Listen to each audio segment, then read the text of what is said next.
কে বলো তুমি? কি বলে এগুলো? এসব বাচ্চা ছেলেদের সাথে আমাদের আনেন কেন ভাই? অবশ্যই না, অবশ্যই না। তোমার সাথে বিএনপি জোট করছে। হ্যাঁ, এদের উত্তর আছে তো। জি, মানে আপনাদের পক্ষে সব উত্তর আছে। আমরা বলে এগুলো এসব বাচ্চা ছেলেদের সাথে আমাদের আনেন কেন ভাই? কে বলো তুমি? আমি এই দেশে শোনো, জেল থেকে মুক্ত হয়েছে। না, অবশ্যই না, অবশ্যই না। এই বাচ্চারা অবশ্যই না, জেল থেকে মুক্ত করছে। অবশ্যই না। এই বাচ্চাদের সাথে তোমাদের টক শোতে আসাই আসেন না ভাই, আপনি না আসলে তো আমরা মরে যাব না। কিনা তাকে শিখতে হবে আপনি কিছু, কিনা শিখতে হবে ভাই, কিছু। আমি শিখতে চাই আপনাদের কাছ থেকে। কিন্তু আপনি বাংলাদেশে কি এমন কোন দল এখন আছে যারা ৭১ স্বাধীনতা চায় না বা সেটির বিপক্ষে আছে? আমার স্বীকার করে না। তাহলে জামাতকে আপনারা ধরেন না কেন? তার পাশে দাঁড়ান কেন আপনারা? সেটা তো বলতেছি। মির্জা ফখরুল ইসলাম আলমগীর সাহেব দাঁড়াইছে, তার পাশে জামাতের সেক্রেটারি দাঁড়াইছে। উনি কেন বলেন দাঁড়াতে পারে? পরিস্থিতির পরিপ্রেক্ষিতে দাঁড়াতে পারে। আপনারা বলবেন, আপনারা যদি আমার কথাই বলবো না। আপনি বলবেন যে না দাঁড়াবো না। আমার কথা এই জামাতের সাথে আমরা দাঁড়াবো না। সেই জামাতের সাথে তো বিএনপিরও জোট ছিল। সেই জামাতের সাথে বিএনপি জোট করছে। হ্যাঁ, এদের উত্তর আছে তো। জি, মানে আপনাদের পক্ষে সব উত্তর আছে। আমরা বলে এগুলো এসব বাচ্চা ছেলেদের সাথে আমাদের আনেন কেন ভাই? কে বলো তুমি? আমি এই দেশে শোনো, জেল থেকে মুক্ত না, অবশ্যই না, অবশ্যই না। এই বাচ্চারা অবশ্যই না, জেল থেকে মুক্ত করছে। অবশ্যই না। এই বাচ্চারা বেগম জিয়াকে সবথেকে সম্মানের সাথে বিয়ে করছে। এই বাচ্চারা আপনারা পারেন নাই, অবশ্যই না পারলেন না। সেটা আপনারা দেখেন, জনগণের ভোট আপনাদেরকে কি দেয়। আপনার কাছে একটু জানতে চাইবো যে শাপলা হত্যাকাণ্ড এবং পিলখানা হত্যাকাণ্ড যে এখানে আসলো না, এটার ব্যাপারে আপনাদের কোনো মতামত আছে কিনা? না, শাপলা হত্যাকাণ্ড, পিলখানা হত্যাকাণ্ড আর ৯০-তে এক জিনিস না। মানে এটা যে আসেনি, মানে সেটা নিয়ে আপনাদের কোনো? না, অবশ্যই এর বিচার তো হবেই।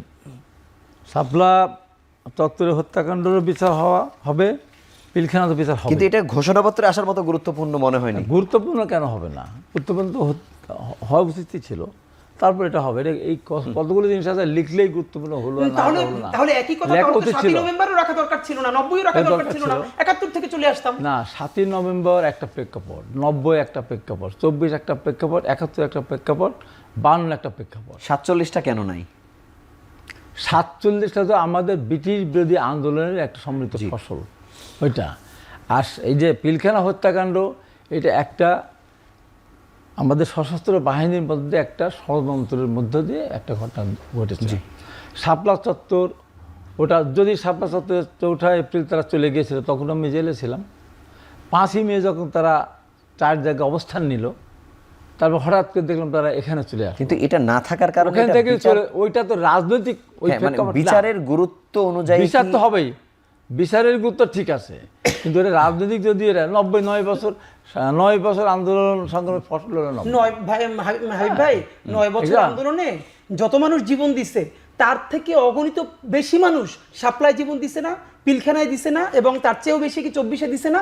আমরা এটা করতে পারতাম। ২৪ আছে, ২৪ তো আছে, কিন্তু ২৪ তো হঠাৎ করে হয়ে যায় না। ৩৬ দিনে ৩৬ জুলাই চলে আসে নাই। এটা গত ১৬ বছরের দীর্ঘ লড়াইয়ের মধ্যে ১৬ বছর লাগছে, ১৭ বছর লাগছে। এই ১৭ বছরে যতগুলো হত্যাকাণ্ড সংঘটিত হয়েছে, ৩৬ দিনে তার চেয়ে বেশি হত্যাকাণ্ড সংঘটিত হয়েছে। এত অল্প সময়ে এত হত্যাকাণ্ড বাংলাদেশে কোনো সংঘটিত হয়নি। এই জন্য ২৪-এর একটা গুরুত্ব তো আছেই। আমার কথা হলো যে আমার ৯০-এরও গুরুত্ব আছে। ৯০-তে আমরা নির্দিষ্ট কজে আমরা আন্দোলন করেছিলাম, সেখানে দেখা মাত্র গুলি, ১৪৪ ধারা ভঙ্গ করা, দেখা মাত্র গুলি। আমার শুধু ছোট করে জানার বিষয় যে এটি না থাকার কারণে এটা বিচারের গুরুত্ব হারাবে। আমরা সব হত্যাকাণ্ডের বিষয় ৭১ আমি দাবি করছি, ৭১-এ যারা মানবতা বিরোধী অপরাধ করেছে, যারা বাংলাদেশের স্বাধীনতা বিরোধিতা করেছে, তাদের বিচার হওয়া উচিত। যারা নিজেরা আত্মশিক্ষিত, জামাতের আমির নিজে বলেছিলেন যে আমরা ৭১ সালে যুদ্ধে অংশগ্রহণ করিনি, আমরা এক পাকিস্তান রাখতে চেয়েছিলাম। এটা বড় কোনো ব্যাপার না। এটা কত বড় অপরাধ হাবিব ভাই, দুইটা ব্যাপার, একটা হলো ক্রিমিনাল অফেন্স করা আর একটা হলো রাজনৈতিক মতামত জানানো। দুইটারে আপনারা এক মনে করেন কিনা? অবশ্য শোনো, সব সময় কথার ভিতরে এত কথা বললে তো হবে না। না, আপনারা ধরেন এই যে জামাতের যে শিখতে হবে কিছু, তাকে কি আপনি করেছেন কিনা? তাকে শিখতে হবে কিনা? ভাই, আমি শিখতে চাই আপনাদের কাছ থেকে, কিন্তু আপনি বলেন না যে জামাতের আমির বলেছে যে তোমাদের সাথে তোমাদের টক শোতে আসাই আসেন না ভাই। আপনি না আসলে তো আমরা মরে যাব না। আমরা ছোট মানুষ, আমাদেরকে বাদ দিয়ে দেন। আমাদেরকে জুলাইতে লাগে না তো? জুলাইতে শুনেন হাবিব ভাই, আপনাদের যে ইনফিরিয়রিটি কমপ্লেক্স, কথার ভিতর কথা বলবেন। আমার কথা মতো আপনি বলেছেন। আমি বলি না, একটা বল নাই। আচ্ছা ঠিক আছে, আপনি বিশ্বাস করেন, তারপর আমি বলি। কিন্তু এই আমাদেরকে যে অনুমানস মনে করতেছেন, আমাদেরকে জুলাইতে লাগছে আপনাদের। আমরা শিখেছি, আমাদের জুলাইতে লাগছে আপনাদের ভাই। এখন আমাদের লাগবে না আপনাদের। আমাদের জীবন দিতে হয়েছে। জীবন তো বাচ্চারাও দিছে। আপনারা তো জীবন দিয়ে মন্ত্রী হয়েছেন, বাচ্চারা তো কিছু হয় নাই।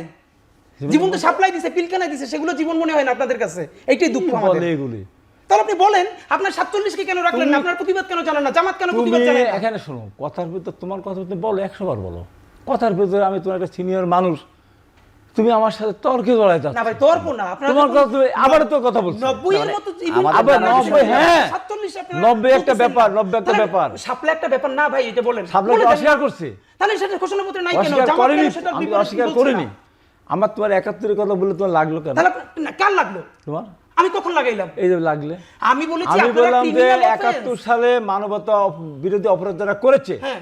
যারা এখনো দেশের স্বাধীনতাকে স্বীকার করে না, যারা এখনো সবার সিরিজ হতে যায় না, ভাই বাংলাদেশে কি এমন কোন দল এখন আছে যারা 71 এর স্বাধীনতা চায় না বা সেটার বিপক্ষে আছে? তারা স্বীকার করে না। তাহলে জামাতকে আপনারা ধরেন না কেন? তার পাশে দাঁড়ান কেন আপনারা? সেটাই তো বলতেছি। মির্জা ফখরুল ইসলাম আলমগীর সাহেব দাঁড়াইছে, তার পাশে বলছি তো। জামাতের সেক্রেটারি দাঁড়াইছে, উনি কেন বলেন দাঁড়াতে জামাতের পারে, পাশে আমি দাঁড়াবো না? পরিস্থিতির পরিপ্রেক্ষিতে না, দাঁড়াতে পারে। আপনারা বলবেন, তাই আপনারা বলে যদি আমার কথাই বলবো না। আপনি বলবেন যে না দাঁড়াবো না, আমার কথা এই বলবো না। জামাতের সাথে আমরা দাঁড়াবো না, সেই বিএনপি কেন দাঁড়াবো? সেই কথা বলবো জামাতের না। সাথে তো বিএনপিরও জোট ছিল। না, সেই না। জামাতের সাথে বিএনপি ছিল। কেন জোট করছে? হ্যাঁ, এদের উত্তর আছে তো। জি মানে আপনাদের পক্ষে সব উত্তর আছে, কি আমরা বলে বলতেছি এগুলো? না এসব সমস্যা। বাচ্চা ছেলেদের সাথে আমাদের আনেন কেন ভাই? কে বলো তুমি?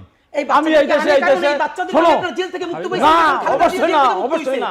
এই বাচ্চারা বেগম অবশ্যই জিয়াকে না, জেল থেকে মুক্ত করছে। অবশ্যই না। এই বাচ্চারা বেগম অবশ্যই জিয়াকে না। সবথেকে সম্মানের সাথে বিয়ে করছে এই অবশ্যই না, বাচ্চারা, আপনারা পারেন অবশ্যই নাই। না, অবশ্যই না না। পারলেন না, সেটা আপনারা অবশ্যই দেখেন যেত। জনগণের ভোট আপনাদেরকে অবশ্যই কি দেয়। মুক্ত হতো, অবশ্যই। দেখেন যদি একটা সুষ্ঠু হ্যাঁ, ইলেকশন হয়। অবশ্যই no, অবশ্যই আমরা মুক্ত হতাম। কবে হইছে? জেলখানাতে- মির্জা আব্বাস ভাই বলছে কি? 1 মাস পরে আরে করছেন, ঈদের পরে আন্দোলন তো হতে গত 10 পারতো। বছর ধরে আপনারা করতেছেন। ওইসব কথা বলতে যায় না, কত লোকের জীবন গেছে আমাদের একদিন তারা। জামাত তো আন্দোলন বহুদিন করে করছে, জামাত কি পারছে? আরে কথার ভিতরে কথা আমি আপনি এই আপনার কথা 70 দিন বলেন। হয়েছে আচ্ছা, নাকি? আমরা এখানে ছোট্ট- আন্দোলন সংগ্রাম করে মানুষ দেশের অর্থনৈতিক অবস্থা, দ্রব্যমূল্যের ঊর্ধ্বগতি, গুম খুনের পরিপ্রেক্ষিতে ভোট দিতে পারে না, একটা মানুষের ভিতরে একটা আকাঙ্ক্ষা জন্মেছিল।